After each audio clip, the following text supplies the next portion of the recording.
yoo kun warri dhiiraa haadha waliin rafuuf gaafate dubartiin didde halkan san malakka rabbii qabaatti salaanillee irraan ta'e banamoo jette akkasi dhaga'ee ayyee ayyu warri dhiiraa yoo dide hoo akkam isaa irratti bubbuun jira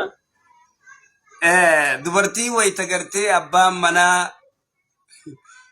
wajji rafuudhaaf yoo inni bira yaamee firaashatti yaame je rasuulli salawaatu rabbi islaamu alayhi yoo isiin didde ilaa firaashi idaada laalar wayita yaame gara firaasha isaatti yoo yaame nam tokko jaarsi wayita jaartii yaame wajji rafuuf yoo isiin didde malaayikaan ni abaarti salaan irraan qeebaluu miti malaayikaan ni abaarti halkan sana abaaraa bulti rabbiileen itti dallana sigalo jiraa miti yoommoo dhiira yoo taate yoo tadhalaa kun hokkana jettan dubartiidha shamarree gartee yoo isiin abbaa manaati wajji rafuu didde malaayikaan ni abaarti jettanii abbaan manaa kunoo wayita isiin jaalatte yoo gartee wajji rafuu feene yoo kadidu taate isa hoo gartee malaayikaan ni abaarti moo abaartu sanii migaafinte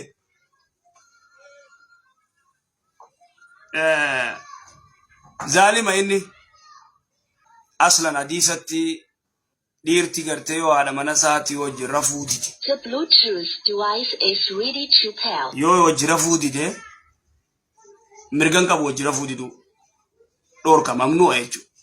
Nenna oggusan inni zaalimata wo zaalim jechuudha. Inni zaalima yoo wajji rafuu dide yoo wal qunnamtii saalaa khadiidu taate inni oggusan zaalim. Dubartii yoo taate immoo isiin maaliree isiin maleekaatu isii abaara. Malaayikaa isii abaara. Immoo hadiisa gartee dhiirtii abbaan manaa yoo gartee wajji rafuu didee malaayikaa abaaraan in agarre hadiisatti. Immoo zaalima. Zaalimni illee dubbihamtu beekadhu zulmii guddoo. Nennahu mana isaa ifiif diiguu jira jechuudha. Yoo haati mana isaa odoo barbaaddu isin tottolfattee dura deddeemtu inni yoo hisaaba gartee dhawaa oole. Sigalee hisaaba gartee guyyaa dalagu yoo dhawaa oolu taate halaakaa jechuudha.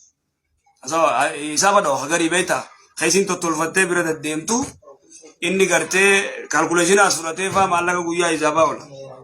Maallaqa guyyaa hisaabaa oola. Sammuu siibaa. Sammuu siibaa. Wayita isin tottolfachuu beekte ati illee numa qophaawe. Numa qophaawe. Silaa warra guddaa dhiirtii jaartiin tottolfannaan irraa if qabuu hin danda'u.